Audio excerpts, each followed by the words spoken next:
Assalamualaikum warahmatullahi wabarakatuh.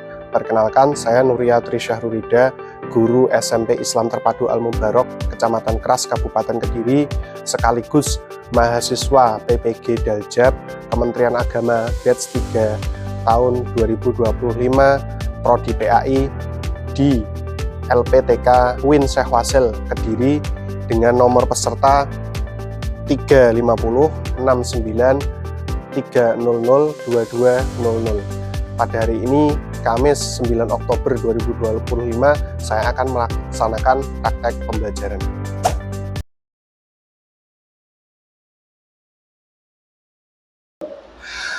Assalamualaikum warahmatullahi wabarakatuh. Waalaikumsalam warahmatullahi wabarakatuh. Gimana kabarnya anak-anak? Alhamdulillah.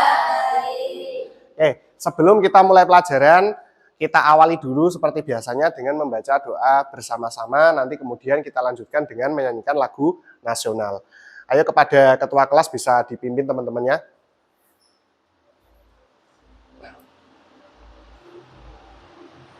Marilah teman-teman kita berdoa bersama sebelum memulai pembelajaran hari ini. Berdoa dimulai. Bismillahirrahmanirrahim.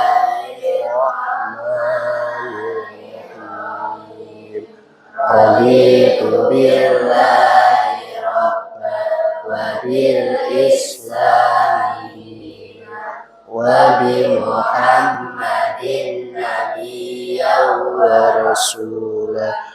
Selanjutnya menyanyikan lagu nasional Indonesia Bersatu.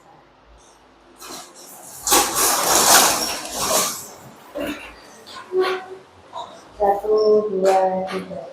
Indonesia Air beta pusaka. Oke, selanjutnya bagi anak-anak yang merasa pakaiannya belum rapi, silahkan dirapikan terlebih dahulu. Tempat duduknya belum rapi, silahkan dirapikan terlebih dahulu sebelum kita memulai pelajaran.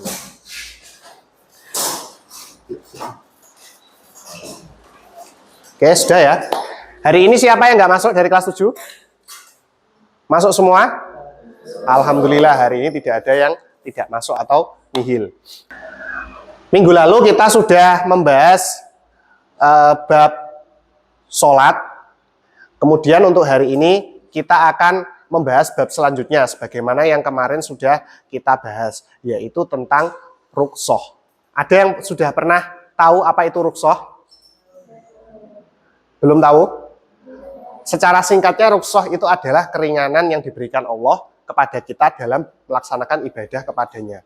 Salah satu bentuk rukhsah itu adalah sholat jamak dan qashar. Oke, bagaimana cara melaksanakan sholat saat sedang perjalanan naik bus antar kota yang tidak mungkin berhenti saat masuk waktu sholat? Ada yang pernah mengalami? Ketika Saman sedang dalam perjalanan, misalkan sedang dalam perjalanan naik bus antar kota dari Kediri menuju Jakarta, yang perjalanannya berjam-jam lamanya, kemudian busnya hanya berhenti ketika waktu-waktu tertentu di terminal yang besar. Kemudian ketika itu melewati waktu sholat, kira-kira bagaimana? Apakah kita tetap wajib melaksanakan sholat? Wajib. Lalu bagaimana? Nah, di sini nanti kita akan membahas beberapa hal yang nanti tujuan dari pembelajaran ini yang pertama memuat menjelaskan pengertian hukum dan dasar syar'i sholat jamak dan qashar berdasarkan Al-Quran dan hadis. Kemudian yang kedua, mengidentifikasi kondisi dan syarat diperbolehkannya sholat dan qashar. Itu nanti yang menjadi tujuan pembelajaran kita pada hari ini. Oke, sebelum kita mulai pelajaran, marilah kita awali dulu dengan ice breaking bersama-sama supaya kita kembali segar untuk nantinya kita melaksanakan pembelajaran. Semua sudah pernah mengikuti tepuk fokus? Sudah? Tepuk fokus. Melihat, mendengar, mengingat, fokus. Setelah ini kita akan masuk ke pembelajaran yang nanti kita akan membahas tentang yang namanya sholat jamak dan qashar. Oke, selanjutnya sebelum kita lanjutkan, marilah bersama-sama kita simak video berikut. Dalam perjalanan jauh, kita umat Islam juga tetap diwajibkan melaksanakan sholat 5 waktu. Misalnya saja, kalian dan keluarga akan melakukan perjalanan dari Surabaya menuju Jakarta. Nah, itu tadi ya, yang mana di situ ibaratkan kita sedang dalam perjalanan jauh, seperti dari Surabaya ke Jakarta. Kira-kira berapa kilometer? 10, 20, 30, atau kira-kira lebih dari 100 kilometer? Lebih dari 100 kilometer. Nah, hari ini kita akan mempelajari jika kita dalam kondisi seperti itu, bagaimana sholat yang tetap menjadi kewajiban kita dapat tetap kita laksanakan. Jadi hari ini kita akan membagi kelas menjadi 4 kelompok, yang mana masing-masing kelompok beranggotakan 5 anak. Nanti masing-masing kelompok akan mendapatkan lembar kerja peserta didik yang akan saya bagikan. Oke, kita sudah membagi menjadi 4 kelompok. Selanjutnya saya akan membagikan lembar kerja peserta didik pada masing-masing kelompok.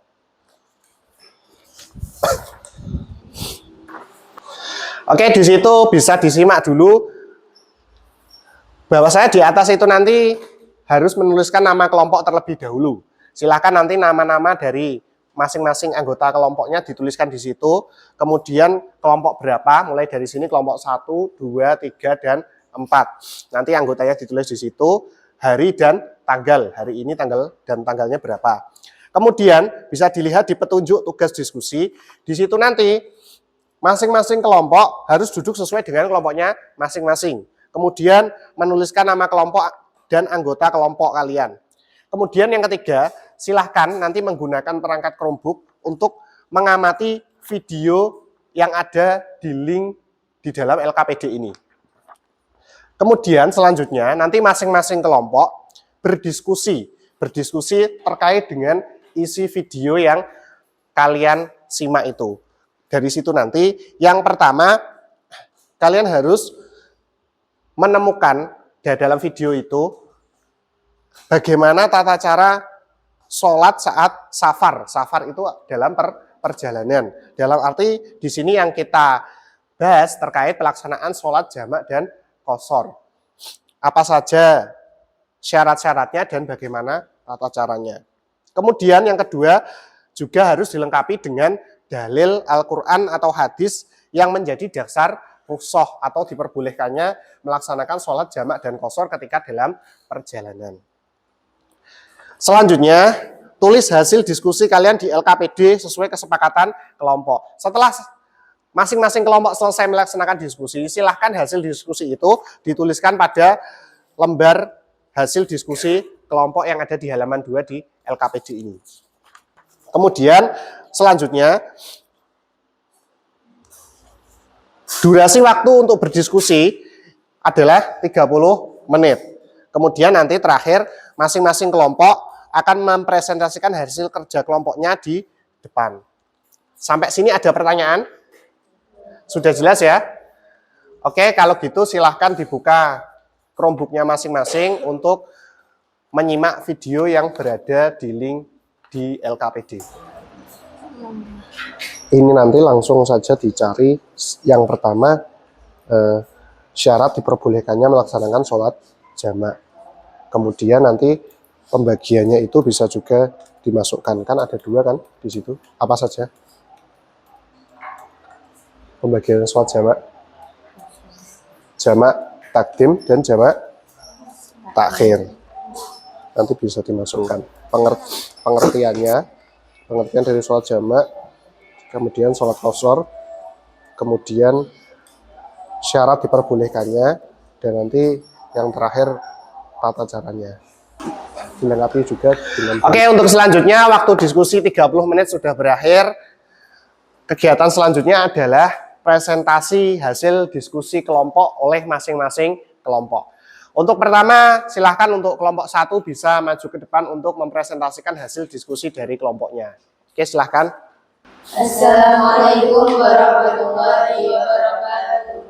Waalaikumsalam warahmatullahi wabarakatuh. Di sini kami akan mempresentasikan hasil diskusi kelompok kami. Yang pertama, pengertian salat jamak. Salat jamak adalah salat yang dikumpulkan, artinya dua salat fardu dikerjakan pada satu waktu. Syarat sah salat jamak. 1. Dalam perjalanan minimal 81 km. 2. Dalam keadaan hujan dasar bagi yang biasa berjamaah di masjid. 3. Dalam keadaan sakit. Jamak dibagi menjadi dua, yaitu jamak takdim. 2. Salat fardu yang dikerjakan dalam satu waktu salat yang pertama. Jamak takdim.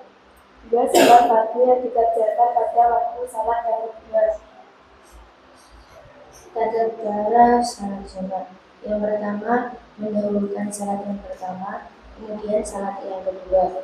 Yang kedua, niat jamak pada waktu mengerjakan salat yang pertama. Yang ketiga, berturut-turut antara salat yang pertama dan yang kedua. Salat qashar, salat yang diringkas, artinya salat fardu yang 4 rakaat diringkas menjadi 2 rakaat. Salat sah salat qashar. 1. Dalam perjalanan minimal 2 rakaat. 2. Perjalanan bukan untuk pekerjaan maslahat. 3. Salat yang qashar adalah salat wajib yang 4 rakaat. Oke, dari sini hasil presentasi dari kelompok 1. Mungkin ada pertanyaan atau tanggapan terkait hasil diskusi ini tadi. Oke, dari kelompok 2. Apa boleh melaksanakan sholat jamak sekaligus qashar? Jika dibolehkan, bagaimana tata caranya? Oke, itu tadi pertanyaan dari kelompok 2. Tadi kan sudah dijelaskan tentang sholat jamak, kemudian sholat qashar. Kemudian pertanyaan dari kelompok 2, jika melaksanakan sholat jamak sekaligus di qashar, apa diperbolehkan? Jika diperbolehkan, bagaimana kira-kira tata caranya? Dari kelompok 1? Atau mungkin ada yang mau membantu menjawab dari kelompok lain? Oke, silakan dari kelompok 4. Diperbolehkan dengan cara menggabungkan dua waktu sholat dalam satu waktu dengan jumlah rakaat yang diringkas. Contoh, jamak qashar takdim. Sholat zuhur 2 rakaat dan asar 2 rakaat. Waktu pengerjaan di waktu sholat zuhur. Oke, itu tadi jawaban yang diberikan oleh kelompok 4. Oke, benar sekali bahwasanya sholat jamak itu boleh juga dilaksanakan sekaligus dengan mengqashar sholat sebagaimana sudah dijelaskan oleh kelompok 4. Oke, selanjutnya mungkin ada tanggapan lain dari kelompok lain. Oke, kelompok 3 silahkan. Dari tanggapan kelompok saya, infonya lengkap. Oke, itu tadi presentasi dari kelompok 1. Kita berikan tepuk tangan untuk kelompok 1. Silahkan bisa kembali ke tempat.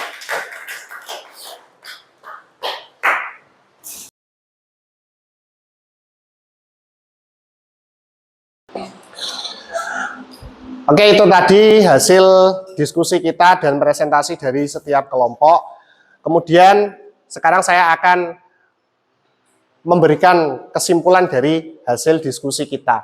Yang pertama, bahwasanya pengertian sholat jamak adalah mengumpulkan dua sholat fardu dalam satu waktu. Seperti sholat duhur dengan asar, kemudian sholat maghrib dengan sholat isya. Sedangkan qashar adalah meringkas jumlah rakaat sholat 4 rakaat menjadi 2 rakaat. Berarti sholat maghrib bisa diqashar atau enggak? Tidak bisa. Sholat subuh bisa diqashar atau enggak?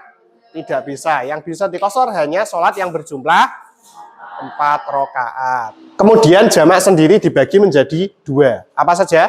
Jamak takdim dan jamak takhir. Jamak takdim adalah jamak yang dilaksanakan di waktu sholat yang awal atau yang pertama. Semisal contoh sholat duhur dan asar jika jamak takdim berarti berada di waktu duhur. Sholat maghrib dan isya jika di jamak takdim berada di waktu maghrib. Kalau jamak takhir sholat duhur dan asar berada di waktu sholat maghrib dan isya berada di waktu isya. Kemudian selanjutnya Qashar tadi artinya adalah meringkas sholat yang mana sholat 4 rakaat menjadi 2 rakaat. Sholat yang dapat diqashar berarti hanya sholat yang 4 rakaat. Apa saja? Zuhur dan isya. Kemudian seperti yang menjadi pertanyaan kelompok 2 tadi, apa boleh kita melaksanakan sholat jamak sekaligus mengqashar sholat? Boleh untuk melaksanakan sholat jamak sekaligus diqashar. Selagi sholat yang diqashar itu adalah sholat 4 rakaat. Jika kita melaksanakan sholat jamak baik takdim ataupun takhir kemudian diqashar, maka tata caranya melaksanakan sholat zuhur dulu 2 rakaat karena kita qashar, kemudian sholat asar 2 rakaat karena juga kita qashar. Kemudian jika maghrib dan isya kita jamak dan qashar, kita melaksanakan sholat maghrib dulu berapa rakaat? 3 rakaat. Karena sholat maghrib bukan termasuk sholat yang 4 rakaat, maka tidak boleh diqashar. Kemudian dilanjutkan dengan sholat isya berapa rakaat? 2 karena kita qashar. Oke, itu tadi pembelajaran terkait dengan rukhsah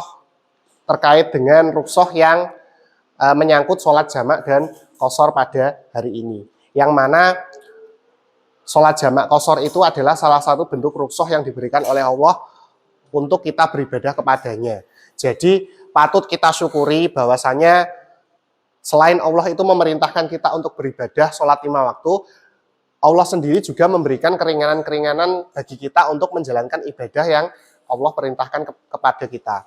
Sebagai contohnya adalah sholat jamak dan qashar, yang mana ketika kita dalam perjalanan jauh, kita diberikan keringanan untuk boleh menjamak, menggabungkan 2 sholat dalam 1 waktu, ataupun meringkas 4 rakaat menjadi 2 rakaat. Ini adalah salah satu hal yang patut kita syukuri kepada Allah Subhanahu wa Ta'ala. Kemudian sebelum kita akhiri, saya ingin melakukan sedikit refleksi. Kira-kira apakah pelajaran hari ini menyenangkan? Kira-kira bagian mana yang paling sampean sukai ketika melaksanakan pembelajaran ini?